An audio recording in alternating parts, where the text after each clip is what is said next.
성장하는 사람은 절대 하지 않는 5가지 행동 알아볼까요? 여러분 이런 적 있죠? 알람이 6시에 울리는데 스누즈 버튼을 마치 올림픽 금메달 따듯이 연타하고 다시 꿈나라로 직행. 그러다 8시 반에 일어나서 오늘도 인생 망했다 하면서 한숨 푹. 저요? 완전 제 이야기예요. 중학교 때 새해 목표로 매일 영어 단어 10개 외울 거야 라고 공책에 썼는데 일주일 뒤엔 공책이 어디 있는지도 몰랐어요.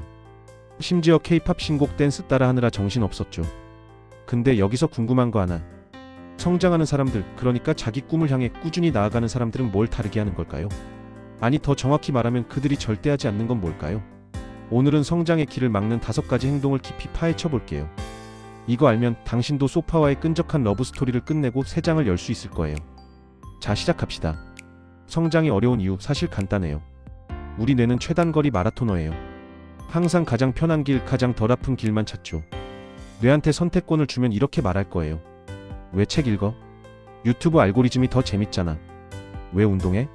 소파가 널 기다린다고. 이게 바로 함정이에요. 성장하려면 뇌에 게으른 기본 설정을 뚫어야 하는데 대부분은 잘못된 도구를 써요. 예를 들어 내일부터 진짜 열심히 할 거야 라고 다짐하는 걸. 이건 물에 빠져서 수영 배우기랑 똑같아요. 너무 늦죠?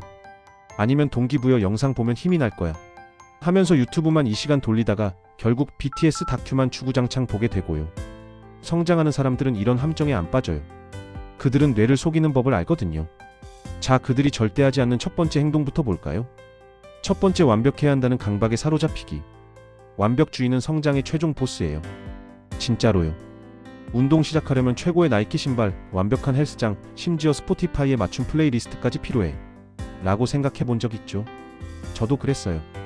대학 1학년 때 블로그 시작하려고 테마 고르고 로고 만들고 완벽한 첫 포스트 쓰겠다고 몇 달을 끙끙댔어요. 결과? 단 한 글자도 안 썼어요. 블로그는 그냥 먼지만 쌓였죠. 왜 그랬을까 생각해 봤어요. 완벽하게 시작하려다 아무것도 안 한 거예요. 반면 성장하는 사람들은 달라요. 그들은 지금 시작하고 가면서 꽂히면 되라는 마인드를 가졌어요. 심리학에서 이걸 성장 마인드셋이라고 불러요. 스탠퍼드의 캐롤 드웨 교수는 연구에서 이렇게 말했어요. 실패를 두려워하지 않고 아직 못한다고 생각하는 사람은 결국 성공한다. 반면 완벽주의자는 실패를 부끄러움으로 느껴서 멈춰버리죠. 예를 하나 더 들어볼게요. 유명 유튜버들 처음부터 완벽했을까요? 아니요. 첫 영상 보면 카메라 흔들리고 음질도 엉망이고 심지어 어색해서 웃음이 나올 때도 있어요. 근데 그들은 시작했기 때문에 지금 그 자리까지 온 거예요. 한국의 유명 크리에이터 뽕뽑기 놀이도 처음엔 허술한 영상으로 시작했지만 꾸준히 올리다 보니 지금은 수십만 구독자를 모았죠. 그러니까 완벽한 타이밍을 기다리지 마세요. 영어 공부 시작하고 싶다면 오늘 단어 3개만 외워보세요. 앱 갈 시간 없으면 종이에 써도 돼요. 코딩 배우고 싶다면 유튜브 강의 10개 고르는 대신 한 줄 코드라도 써보세요. 작은 시작이 쌓이면 숲속 오솔길처럼 당신 뇌에도 새로운 길이 생길 거예요. 그리고 하나 더. 계획 세울 때 너무 거창하게 잡지 마세요. 하루 2시간 공부할 거야 대신 10분이라도 할 거야로 시작하면 부담도 줄고 꾸준히 할 가능성이 커져요. 혹시 시험 준비 중이라면 완벽한 노트를 만들려다 시간 낭비하지 말고 핵심 개념만 정리해서 시작해보세요. 한국식 팁 하나, 수능 공부하듯 색연필로 밑줄 긋는 대신 포스트잇에 키워드 적어서 붙여놓으면 훨씬 효율적이에요.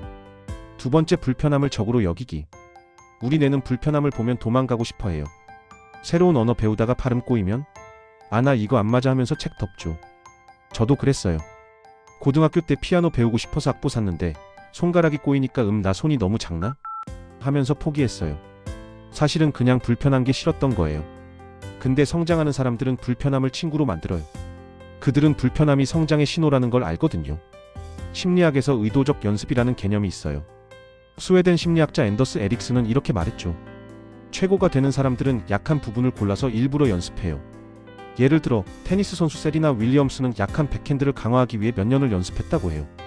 편한 포핸드만 쳤다면 지금의 그녀는 없었겠죠. 한국의 피겨스케이팅 선수 김연아도 마찬가지예요. 트리플 러츠가 약했지만 끊임없이 연습해서 결국 올림픽 금메달을 땄죠. 불편함은 근육통 같은 거예요. 처음엔 아프지만 그게 당신을 더 강하게 만들죠. 제가 최근에 데이터 분석 공부 시작했는데 엑셀 함수가 너무 어려워서 머리 아팠어요. 근데 포기하지 않고 매일 15분씩 붙잡고 있으니까 어느 날 갑자기 이거 되네? 하는 순간이 오더라고요. 그 쾌감 한번 느껴보세요. 중독될걸요? 불편함을 끌어안는 법 이렇게 해보세요. 코딩 배우다가 에러 나면 바로 구글링 하지 말고 10분이라도 고민해보세요. 러닝이 힘들다면 이번 주엔 1분 더 뛰어보세요. 한국어로 프레젠테이션 연습 중이라면 어색해도 거울 보고 한 번 더 연습해보세요. 그리고 기록하세요. 노트에 오늘 불편함 이겼다라고 써놓으면 그게 당신의 작은 메달이에요. 하나 더, 한국 학생들 사이에서 인기 있는 문제집 한 페이지씩 풀기처럼 작은 불편함을 매일 해보세요. 예를 들어 영어 작문이 어렵다면 하루 한 문장씩 써보는 거예요. 불편함은 당신을 다음 레벨로 올려주는 스파링 파트너예요. 세 번째, 환경을 방치하기. 여기서 제 부끄러운 썰 하나 풀게요. 대학 초기에 기말고사 공부하려고 책상에 앉았어요. 근데 책상 위에 핸드폰, 초코파이, 심지어 넷플릭스까지 켜져 있더라고요. 결국 3시간 동안 한 거? 블랙핑크 댄스 커버 영상 정주행. 문제는 제 의지력이 약했던 게 아니라 제 책상이 파티클럽이었던 거예요. 성장하는 사람들은 환경을 게으름의 함정으로 두지 않아요. 행동심리학의 최소 저항의 경로라는 개념이 있어요. 뇌는 항상 쉬운 선택을 하니까 좋은 선택을 쉽게 만들어야 한다는 거죠. 어타믹 해버츠의 제임스 클리어는 이렇게 말했어요. 환경이 당신의 습관을 만든다. 예를 들어 스타벅스 창업자 하워드 슐츠는 매장 환경을 의도적으로 설계했어요. 편안한 의자, 좋은 향기, 부드러운 음악, 그 모든 게 당신이 더 오래 머물게 만들죠. 한국의 카페 공부족도 비슷하죠. 조용한 카페에 앉으면 저절로 집중하게 되잖아요. 환경은 당신의 조용한 코치예요. 잘못된 환경은 게임하자라고 속삭이고 좋은 환경은 집중하자라고 응원하죠. 제가 최근에 환경 바꿔본 게 공부할 때 핸드폰을 서랍에 넣고 자물쇠 채운 거예요. 처음엔 귀찮았는데 그 귀찮음 덕분에 책에 더 집중하게 되더라고요. 환경 바꾸는 팁 바로 써보세요. 공부할 때 책상 위엔 책, 노트, 물컵만 두세요. 핸드폰은 다른 방에, 아니면 최소한 비행기 모드로. 운동하고 싶다면 전날 밤 운동복과 신발을 침대 옆에 놔둬요. 한국식 팁 하나 더. 집에서 김밥 싸듯 준비성을 발휘하세요. 공기놀이 세팅하듯 목표를 미리 준비해두면 시작이 훨씬 쉬워져요. 그리고 하나 더, 책상에 목표 적힌 포스트잇 붙여놓으세요. 나는 할 수 있다 같은 문구라도 그게 뇌에 계속 신호를 주거든요. 혹시 학원 다니는 학생이라면 가방에 필기구와 교재만 미리 챙겨놓는 것만으로도 아침이 한결 수월해질 거예요. 네 번째, 혼자만의 싸움으로 만들기. 성장은 때론 외로운 여정처럼 느껴지죠. 저도 그랬어요. 작년에 유튜브 채널 시작하고 싶었는데 혼자 하려니 매번 내일 촬영하자로 미뤘어요. 그러다 친구한테 다음 주까지 첫 영상 올릴 거야 라고 큰소리쳤죠. 결과? 창피당하기 싫어서 정말 올렸어요. 조회수는 10이었지만 그때의 뿌듯함은 아직도 잊을 수가 없어요. 성장하는 사람들은 사회적 책임감을 활용해요. 심리학의 바디 더블링이라는 게 있어요. 연구에 따르면 누가 옆에 있기만 해도 집중력이 올라간대요. ADHD 환자들에게 특히 효과적인데 우리 모두한테도 통하죠. 예를 들어 J.K. 롤링은 해리포터 쓰면서 카페에서 작업했어요. 낯선 사람들 속에서 일하면 창피해라는 압박이 그녀를 움직이게 했던 거예요. 한국에서도 스터디 카페에서 공부하는 학생들 많잖아요. 그 분위기가 집중하게 만드는 거예요. 사회적 압박은 보이지 않는 코치예요. 혼자 싸우면 뇌가 포기해도 괜찮아라고 속삭이지만 누가 지켜보면 해야 해 라고 바뀌죠. 제가 최근에 스터디 그룹에 가입했는데 줌 켜놓고 각자 공부하다가 30분마다 체크인하는 거예요. 그게 저를 매일 책상에 앉게 만들었어요. 오늘부터 이렇게 해보세요. 목표 하나 정해서 친구나 가족한테 공유하세요. 이번 달에 책 한 권 읽을 거야 라고 톡 보내는 것만으로도 달라져요. 아니면 온라인 커뮤니티, 예를 들어 네이버 카페나 레딧에서 스터디 그룹 찾아보세요. 한국에선 공기놀이 같은 스터디 모임 많잖아요. 심지어 디스코드로 전 세계 사람들과 같이 공부할 수도 있어요. 그리고 작은 팁 하나, 목표 공유할 때 너무 거창하게 하지 마세요. 하루 10분 독서처럼 작게 시작하면 부담 없이 지속할 수 있어요. 시험 준비 중이라면 학원 동기랑 하루 문제 5개 풀기 약속해보세요. 같이 체크하면 훨씬 재밌어질 거예요. 5번째, 자신을 믿지 않기. 이건 진짜 중요한 거예요. 난 원래 이런 사람이야, 난 절대 못 바꿔라고 생각해 본 적 있죠. 저도 그랬어요. 고등학교 때 수학시험 망칠 때마다 난 숫자랑 안 맞아라고 단정했어요. 근데 대학교에서 통계 수업 들으면서 매일 조금씩 연습했더니 어느 날 교수님이 너 이거 잘하는데? 하시는 거예요. 그때 처음으로 내가 할 수 있구나 느꼈어요. 성장하는 사람들은 자신을 믿어요. 심리학에서 자기 효능감이라는 개념이 있어요. 엘버트 반두라 교수는 이렇게 말했죠. 자신이 할 수 있다고 믿는 사람은 더 많이 시도하고 더 많이 이룬다. 반대로 난 못해라고 믿으면 뇌가 그걸 사실로 받아들이거든요. 이걸 바꾸는 마법의 단어 하나가 아직이에요. 난 영어 못해 대신 난 아직 영어 못해라고 말해보세요. 그 한 단어가 뇌의 문을 열어줘요. 예를 하나 더 들게요. 한국의 유명 유튜버 쇼박은 처음엔 평범한 직장인이었어요. 근데 그는 내가 할 수 있다고 믿고 꾸준히 영상 만들었죠. 지금은 수백만 구독자, 심지어 넷플릭스까지 갔잖아요.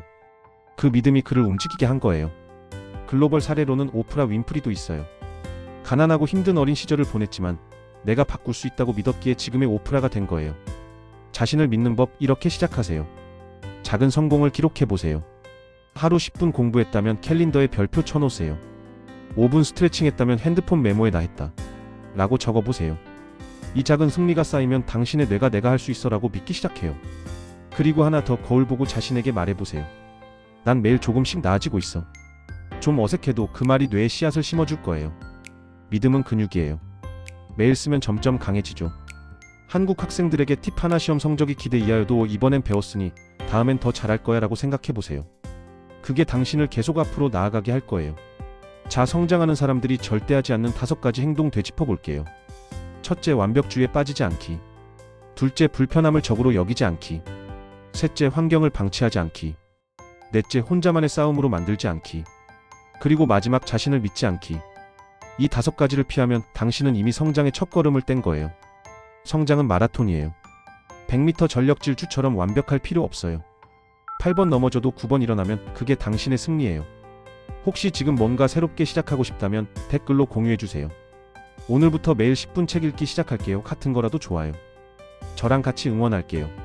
그리고 이 영상이 당신에게 작은 푸시가 됐다면 구독과 좋아요, 그리고 알림 설정까지 부탁드릴게요. 우리 같이 매일 조금씩 더 성장해 봅시다.